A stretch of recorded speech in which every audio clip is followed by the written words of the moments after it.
So, I don't consider myself an authority. I have to be honest. I'm going to put it out there right now. I am an industry peer. I'm your peer. I've been doing this in the digital. I'm actually a big fan of digital marketing, and I've been doing this for over 20 years. Actually started at Rogers, was brought in at the, McLean Hunter at the time. Do I have any McLean Hunter colleagues out there? No? No, they've all gone and retired, so I'm still here. Brought in with McLean Hunter, who was then acquired by Rogers, to take their content and transform it to the World Wide Web back in the day. The internet, this thing that they thought was more of an annoyance, a mosquito, they didn't know what to do with it. They were a publishing house, that's where they made their money. They made it in print, and they brought me in. I was in my late 20s, so you can do the math. And they thought, okay, maybe this girl can figure it out. Unfortunately, there wasn't a lot to monetize, but we had to do it, and then it was a long stream from there. So with that, over 20 years, I have grown up in the digital marketing realm and really do believe in it.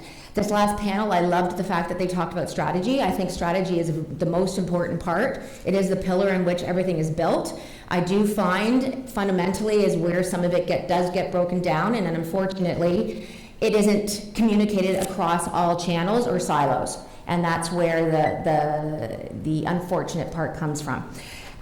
When it comes to digital and not being able to do it properly or afraid of veering into a new space, I think it's all trial and error, like truly it is. And over the 20 years, we've seen such growth. We've gone from sponsorship all the way to one-to-one conversations. So it's pretty interesting. So with that said, let me figure this out. Okay. I'm here to talk about the consumer. I think most importantly, especially with digital, we can talk about and understand audiences and being able to target it. Because of the ability, to work in real time, it gets a little scary. So let's talk about the consumer. So my name is Cathy. I'm with Jones Media. We're 6 years old, and like I said, I grew up in the publishing space. So I started at Rogers, I moved my way to Quebecor, and then worked on a few different digital pure plays. Here to talk about this consumer, the ever-evolving consumer. It's kind of scary because it is changing. The consumer trends that I'm going to talk about today don't include the behaviors and life stages. So I'm not trying to negate the fact that there is a matrix that we have to consider. I just want to talk about the trends, the emotional trends that we're seeing today, especially in 2019. And we're already almost halfway through it. So factually, most companies do have a basic understanding of their customer. It is a fact. Basic understanding. But do they have an emotional connection? Do they really understand them emotionally? And like I said, depending on the life stages, the demographics, the breakdown, there are different emotions and there's different perspectives. So we want to talk about and understand what kind of MarTech is out there and how do we innovate to reach them and connect with them. So let's assume that you're 95% of the companies out there that wants that connection. Everyone does. It's just how do we do it? So you want to do it. Oh, here it is. You need to do it. You don't know where to start. I'm used to having a screen somewhere, so I have to keep sort of looking at the screen with you guys. So I'm going to share, there's 5. We only have 30 minutes, so I do have 5 that I want to share with you. I believe they're the most prominent ones. At a later date, I will show you my email address, so if you do want to email me, I can share all 10 and go into detail with you, but let's talk about the top 5. They're not easy trends to align with, but let's just walk through them as best as possible. So, and again, like I said, if we can understand them and understand the emotional connection to them, that'll make your planning and your strategy, your marketing strategy, a lot easier. So, we're ready? I'm just looking up there. Okay, so I do want to answer one question. I do want you to start thinking about answering one particular question first, and it's an important question. Only we.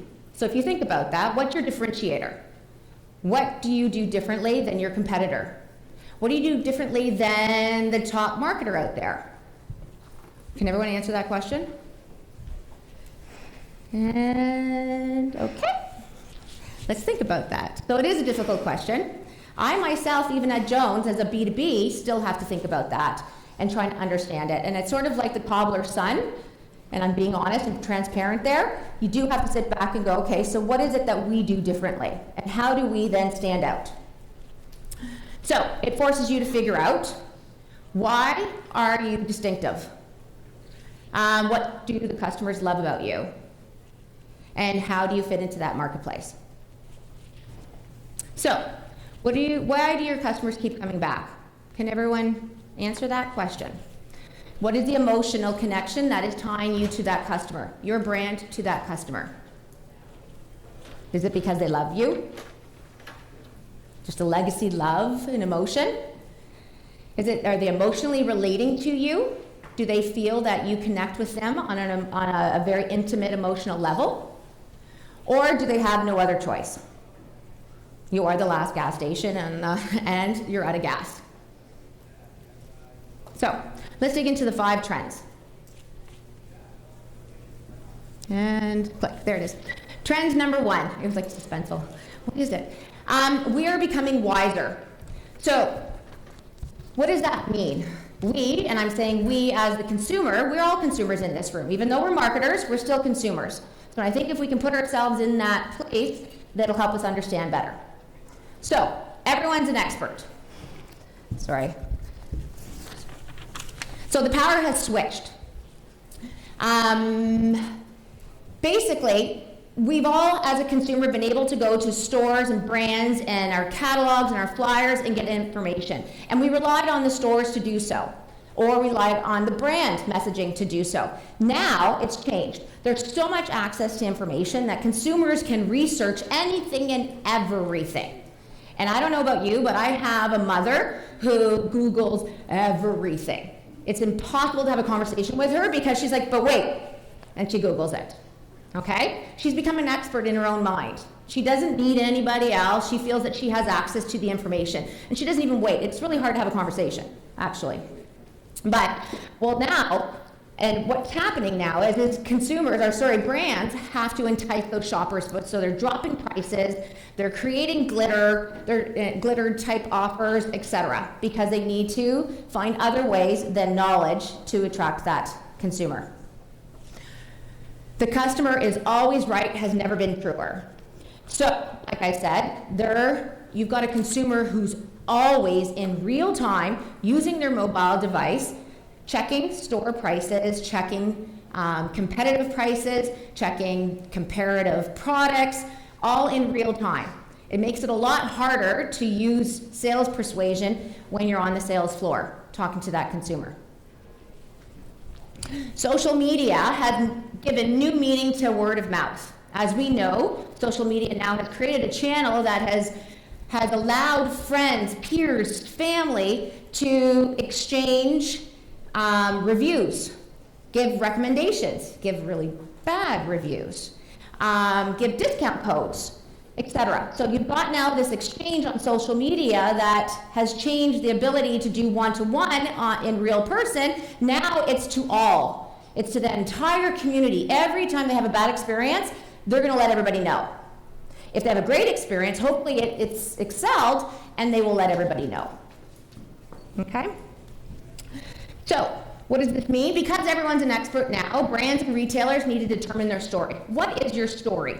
So, what do you want your customers to say when you're not in the room?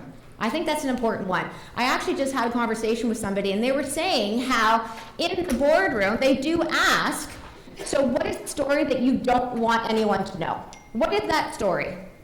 And I think you have to put it on the table and understand how it could be interpreted, how it could be received or perceived, and then how do you turn it around? Trend number 2, we're becoming more self-sufficient. That's never been true. Actually, sorry, I'm going to back up for 1 second. I want to give an example. I do have many brand examples. I was worried about time, but I think I'm okay, and I will still stay on time. Of certain brands and what they do to sort of either product innovate or innovate in the way they reach their consumer and try and interact and engage their consumer. So Sephora has built out a beauty insider community. Everyone familiar with Sephora? Even the men in the room? Yes. So it's sort of like a candy store. a version of a candy store. And what they've done is, instead of, because they know you've got a lot of amateurs, you've got beauty obsessives, you have professionals, you have experts, and you've got everyday consumers are able to connect on this forum and provide advice, videos, exchange information, product reviews, etc. So now everyone feels that they have access to the information right from the source. They can share the information amongst themselves, and it creates this ability that an amateur or just a regular consumer can now have access to this information firsthand, and they feel a lot more comfortable with the brand Sephora, ultimately. Like I said, due to time, I do have other examples and happy to share them at a later, or through email or through the conference. Trend number 2 is we are becoming more self-sufficient. Never been truer. So I can look after myself. There is a sense of consumer. There's a consumer out there that are very active and engaged in turning to services that allow them to be self-sufficient. They want to be able to manage and monitor their own abilities. So for instance, Spoon Guru, and I will talk about it a little bit later, they've now built out an app that allows you to manage your dietary requirements so that you, when you go to the store, etc., you can manage the ingredients in case you have allergies.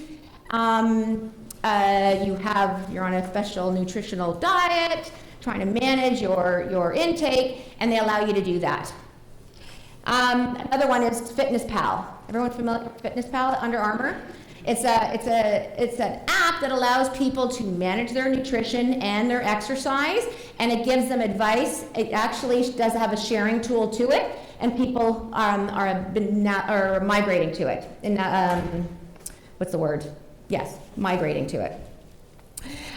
Next is consumers prioritize health, happiness, and simplicity, and will spend more to get it. So I can look after myself as a form of self-help. However, rather than abiding to the same rhetoric that we must care for ourselves kindly, consumers now feel that they can actually care for themselves successfully because they do have access to information. And they are able to, unfortunately and wrongly, diagnose and or find reasons for certain symptoms or find ways to create parameters, etc. So, but with that said, fewer things, they want fewer things, and they're willing to spend more money for it. Next. Hype products have gone hyperactive, leaving consumers craving self-sufficiency. So hype products exist in all consumer industries, okay? They are very much prevalent, though, in luxury goods, food and nutrition, beauty and fashion, and recently, ethical labels. So if you can think about it, there's so much choice, okay? And there's many claims across the board. Every product claims to do X, Y, Z. And the consumer wants control. They want to understand what their well-being is and how it actually relates to them, okay? So they are not relying on brands to tell them anymore. They want to do it and manage it themselves. So the idea of being self-sufficient appeals to consumers. There's too much information out there and it's conflicting. Consumers want educated, simplified information that allows them to be in control. As an example, like I told you, was Spoon Guru. So they started in the US, they then moved to the UK, and most importantly, what it does allow them to do is they can go now into any store, into a grocery store, and scan a label. And the label will tell them if it's created and it matches their profile. And their profile is built out with about 180 plus preferences tags, so it does create a very customized, personalized profile for them. So they don't even have to think anymore. They can literally just scan, and if they are allergic and they do have high allergies in the household or for themselves, it will automatically show if it doesn't match or not. It's a very cool app. Next, trend 3. So we demand immediacy, instant gratification. We all know this. So, I want it now. So, these I want it now consumers seek frictionless experiences that mesh with their lifestyle. They want to make sure it's personalized and it dedicates to them personally. because they want more time in their professional and social lives. So, what does this mean? They don't want to stand in queues. They don't want to wait in line. They want it already synchronized through their personal preferences. Okay? The time premium is on the rise. So, efficiency-driven lifestyle trend is pretty much driven by the 30 to 44 group. We've been talking about the various generations, and there's lots, and it does vary depending on, but with the 30 to 44 group, with almost 50% of them, they say they will spend more money if it saves them time. Point blank. Mobile app technology has helped people keep up. So, like we've said in the panel prior to me, said mobile has become the primary device. So, for instance, sending out an email and a PDF, it's not mobile friendly and it doesn't allow, makes complete sense. So with it being, and the technology on mobile has improved, now you're given services like mobile banking. I don't know who still goes to a teller, and you don't have to raise your hand. But actually, I just had a friend email transfer me, and she's like, just let me know if it arrived, because she's never done it before. I'm like, oh, geez. Mobile banking, what else? Ride sharing. Who's called a cab company lately? You don't anymore. You literally, it's on your phone, it's instant, it's as you're walking down the elevator, getting to the curb, and it's there already. Okay, so you're doing these activities, and these apps allow you to save time and do things as you're moving. Again, going back to instant gratification. So, due to emerging tech players, which is fantastic, that better streamlined services, consumers have become to expect more and faster. It's not based on the last great experience, hence compared to the entire consumer ecosystem, which is the saddest part of it, but it's a very true statement. Example, Amazon Go. If you've been to Seattle or Chicago, they've opened up their flagship stores there, and what they allow you to do is you download the app as you're walking into the store, and now you don't even have to wait in queue. Okay, so first our stores went to self-checkout, which can be frustrating, but there's the self-checkout, so you don't have to wait as long because there's not as many people demanding those lines. Now Amazon has been testing out for the past 12 months just under 12 months, the Amazon Go. So they download the app as they're walking into the store, and they can literally pick off the shelf, and there's a sensor there, and the shopping cart is then updated. So they're literally walking out of the store without paying. Okay? Ironically, the busiest time is lunchtime, is during the lunchtime rush, and it's pre-made meals, which makes it really quick. Trend number 4. Proximity is no longer a boundary. This is one of my favorite trends because it rings true in my world, and I'll talk about that. Oh, sorry, let's go back. Proximity. So I've now moved up north. I do come to the city once in a while. My office is in the city, but I don't feel I'm missing out on productivity because we do have virtual meetings on a daily basis and throughout the day. So now, because of the ability to use communication or technology just not as a communication source, I'm able to do these sharing documents, virtual meetings, we use Slack at our office, etc. So it's sort of the same as being in, and we're just as productive. Doesn't mean everyone can work from home every day, but it still allows us the freedom to move around, and that proximity, the boundary is not a necessary obstacle anymore. Faster internet fulfilling needs of global consumers. So as broadband, as you know, we were the fastest in the world. Canada had the fastest broadband for years. So back in the early 2000s, we were the first country to have it per capita. It's changed, which is fantastic, but because of that, families are able to move around and share and exchange photos, activities, and such, and are able to move around the world with more ease, knowing that they can still connect with their families, their friends, etc. Okay, and that's just one example. Together behavior. So social media will continue to dominate our online activity. We know that. But as technology emerges and improves and sophisticates, social media will only become more prevalent and become more interactive and ability to create VR within it. And then you'll feel like you're having real experiences within your social media channels. What I mean by that, so a great example, and this is, like I said, rings true to my world. I have a 19 and 20-year-old, so I'll get back to them. But there is a company out there called Aksusu. They're out of South Korea, and they have a channel called Aksusu Social. And what it is, it's a virtual reality world that the users can sign in on. Okay, and we've all seen and talked about avatars and such, but you actually get your own avatar, you personalize it, and everyone in the world or within that VR has an avatar. Now, what's different about that is you can actually go to the movies and see new releases in the theater. You can go to concerts within the venue. You can anything, sporting events. You can actually go to a sporting event. And if your friends are there as an avatar, you're actually sitting there talking to them and experiencing the sporting event with them versus watching it on YouTube or on traditional cable. So the reason it rings true to me is because I have a 20-year-old who's been on YouTube since he was 7. And those are fun videos to watch.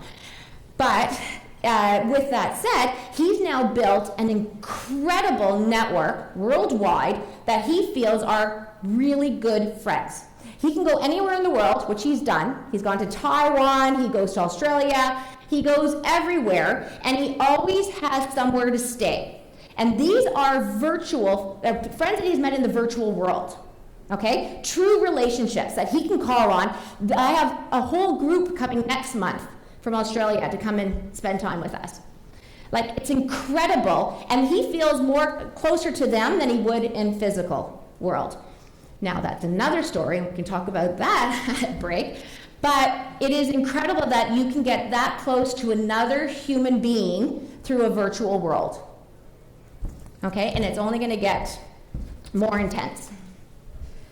Lastly, just on the view on that. So our growing need and comfort of sharing our friends, location, activities online will lead to further development to engage with one another. Like I said, technology will only improve, okay, and make it even more realistic. Capabilities will increase the potential of experiencing everything together remotely. Trend number 5. How am I doing for time? Okay. We want to be thoughtful. This is about being ethical. So, animal-friendly, rising fast in developed economies in 2018. That's a huge shift. Again, the ability to avoid animal products in a developing country is a huge obstacle. And the fact that it's rising is a massive shift. So, this ranges from health conscious to those concerned about animal welfare to people that are conscious of the actual environment and what the negative effects of mass industrial meat production does. Please, I am a meat eater myself, so I'm just setting that right now. But the trend is there, okay? And we need to respect it, we need to understand it, and there are consumers that are very much conscious of it.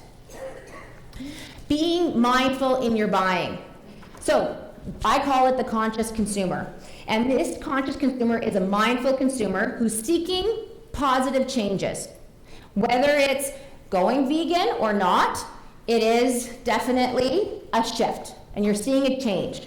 And they might be buying pleather versus leather, okay, etc.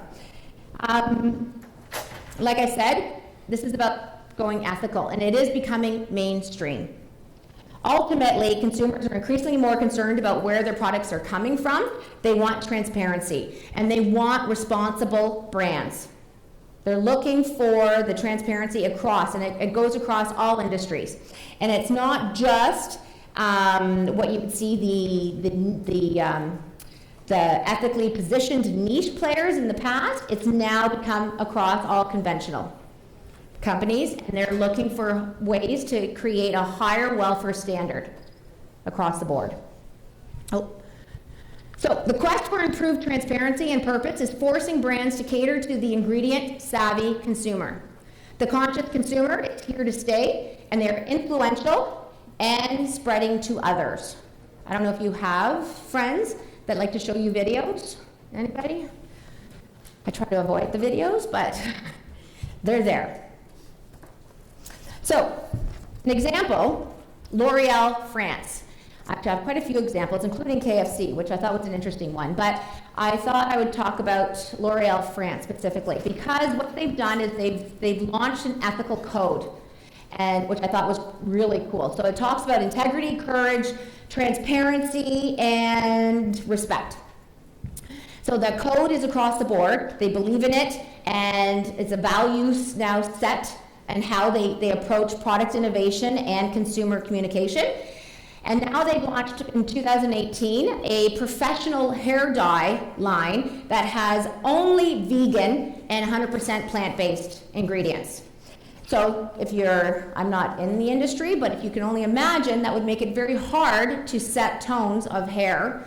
I get my hair colored. So to ensure that you're getting the right color when you're only using 100% plant-based. And they use 3 ingredients only. It's called Botnia is the brand. And they use cassia, henna, and indigo. And within those, they then have a scale of different hair lines that they can use. And this is on the professional side, so in the studio, which I thought was pretty cool.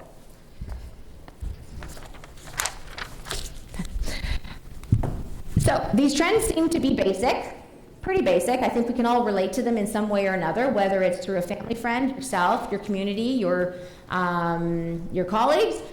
But they are being overlooked. I think there's a basic emotional trend here that has to be considered when you are looking at your demographics, when you are breaking down your segments, your consumer segments, and when you're trying to understand their behaviors. One thing I do want to talk about is also life stages, because the group before us were talking about reaching the 29 to 44 women in Toronto. Well, that's impossible to do if you're going to group us all together. Like I said, there is a matrix, and you have to consider multiple layers of that, one being life stages, and then emotional, if that makes sense. So for instance, I work in an office.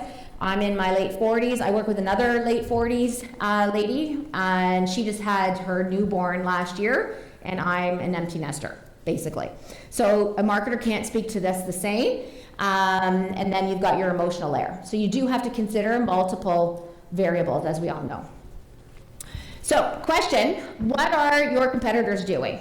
And do they understand these trends? Because these trends are emotional, and they really connect. Like I said, you can look at all those other stages and those other metrics and create a matrix, but it's the emotional connection that you're driving for. So study your competitors, always, as we know. I know this is 101, but sometimes we get busy and we forget. Want an edge, sorry, I can't even read my own. Want an edge, then ask yourself this question. What is the common theme of all 5 trends that I've just spoken about? It's intelligence. It's a smart consumer. That's what we have. They want to be, and they are more intelligent than they ever have been. And you need to understand that. So is your brand connecting with this consumer? Your brand might be connecting with your customer or speaking to your customer, but are they really connecting emotionally with this consumer? There's a difference. How can you stand out and find a connection with your intelligent consumer? Content. I honestly believe in content. Content, content, content. Like I told you, I am a digital marketer for the last 20-something years.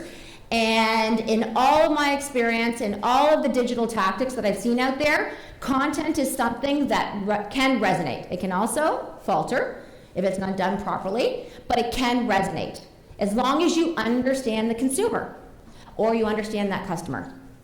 So what's your source of rich content? You have to do more than just tweet or post once in a while on your LinkedIn, okay? You really need to understand each segment and what drives them. Where are they? What's important to them? So you need a source of rich content to fuel your channels. You have so many channels out there now. It's incredible. We don't need just email anymore, where we thought email was your one-to-one. We have other channels now that allow you to connect and engage with your consumer on multiple channels.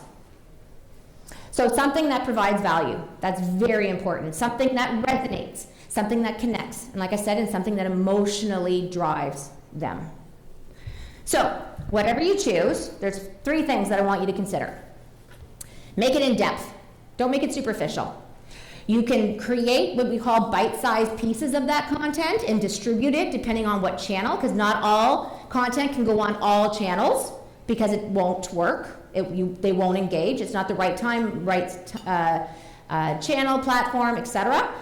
You can create bite sizes, but ultimately, going back to the strategy, what is that ultimate in-depth piece of content or content series that you can then create that you know that will find ways into the hearts of your consumer? Searchable. Number 2, guys, this is really important. Any piece of content that you create, make sure you're optimizing it through search. If you're going to post it on your website, if you're going to post it on anything, make sure that people can find it. You don't just want to push out content, you want it pulled in. Okay? So making it searchable is number 2. 3, quotable. As we know, Instagrammable moments is very important. Making content that people want to regurgitate is very important. Okay? If you get people to repeat your message or repeat your content, you're now creating an ability to go out to a peripheral group. And they're only going to give it to a peripheral because they're either connected or related or there's some like-mindedness. Those are your 3. Oh, sorry, there is 4. Sorry about that. And evergreen. I think this one here is more of a foundation than anything else, but evergreen is important. You can have some timely bite-sized pieces, but being evergreen means it has shelf life, guys. It will stay relevant a lot longer, which means you're stretching out your dollars and your investments further.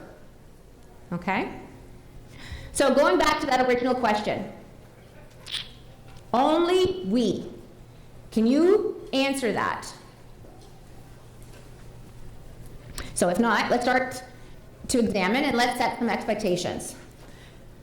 So ask yourself this, and this is the universal question, and I know I've been through this many times with either clients or even in business school, and I actually had a massive debate with one of my professors over this, is it realistic?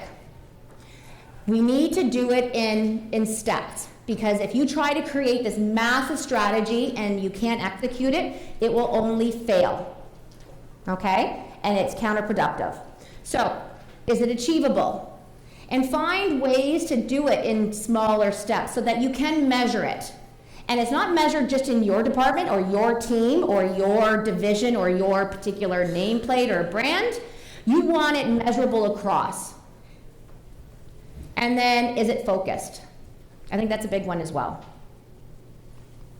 So one step at a time, let's recap. So 5 trends, the top trends. Consumers are becoming wiser. Everyone has access to information. They're all an expert. 2, consumers are becoming more self-sufficient. They want to do it themselves. They want to be able to do it themselves. Okay, they don't want to be reliant on the brand to do it for them. 3, consumers demand immediacy. They want it now. Consumers want to be together digitally. We now have created an ability to connect people across the globe in a very intimate way. 5, consumers want to be more thoughtful. They want to be conscious of what they're purchasing, and they want transparency in those ingredients across the board. That's a lot to think about, but here's the good news. Understanding these 5 trends will help you create a path to success. because you're finding an emotional connection with your consumer. Thank you.